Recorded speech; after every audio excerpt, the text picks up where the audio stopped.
Assalamualaikum warahmatullahi wabarakatuh. Di sini saya akan mempresentasikan tugas untuk ujian akhir semester mata kuliah pelabuhan dengan judul Pelabuhan Patimban, Gerbang Baru Logistik Maritim Indonesia.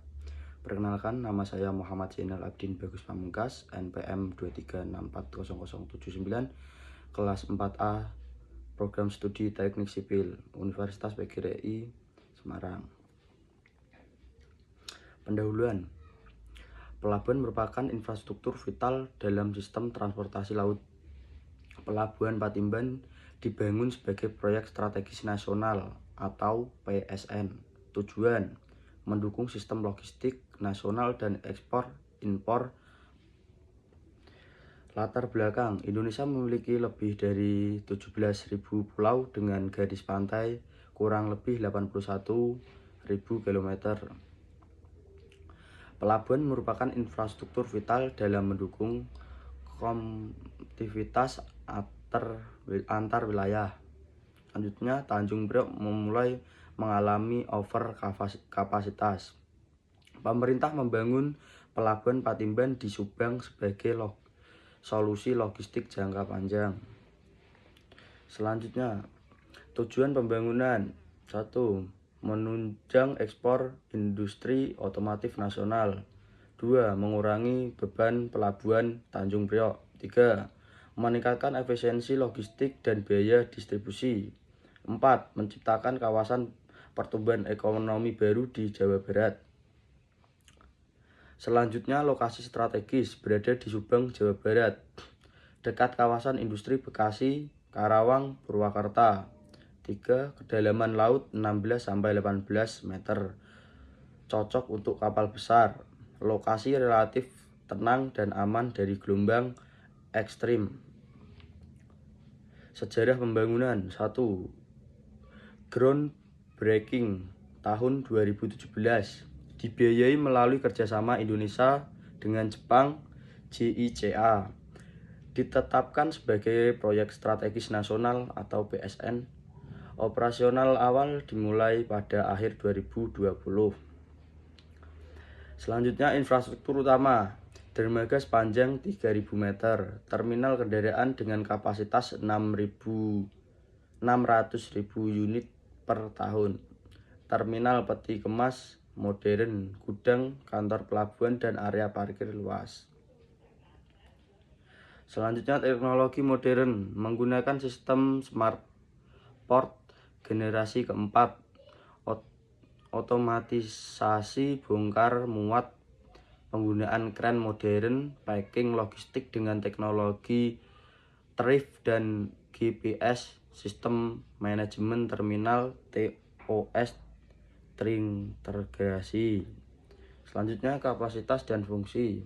Melayani peti kemas RO per RO, tanker, dan kargo umum.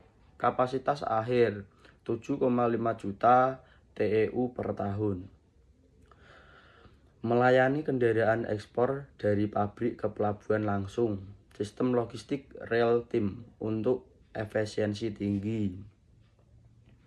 Fase pengembangan. Fase 1 2017 sampai 2020 1,5 juta TEU per tahun. Fase 2 2021 sampai 2025 4 juta TEU per tahun. Fase 3 2026 sampai 2030 7,5 juta TEU per tahun dan kawasan industri. Selanjutnya, integrasi dengan tol Cikampek sampai Patimban dan jalur kereta api atau KRL. Pengelolaan dan regulasi dikelola oleh Pelindo Persero, diawasi oleh Otoritas Pelabuhan, Kesyahbandaraan, Bea Cukai, TNI AL, dan Polri. Proses pelayanan diatur dan diawasi serta terintegrasi.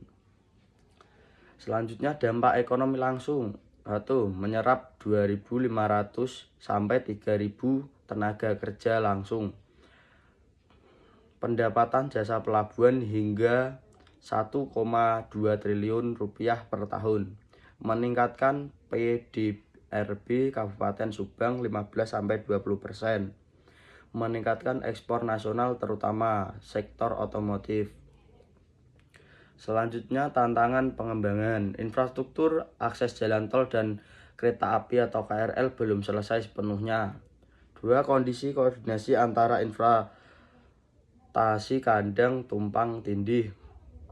Persaingan dengan pelabuhan internasional lain di kawasan Asia. Ketersediaan SDM logistik bersertifikasi masih terbatas. Selanjutnya, peluang strategis potensi menjadi HUB regional Asia Tenggara, mendukung program tol laut dan penguatan konektivitas. Daya saing tinggi untuk jalur perdagangan Asia Eropa. Teknologi pelabuhan modern unggul dibanding pelabuhan lain di Indonesia.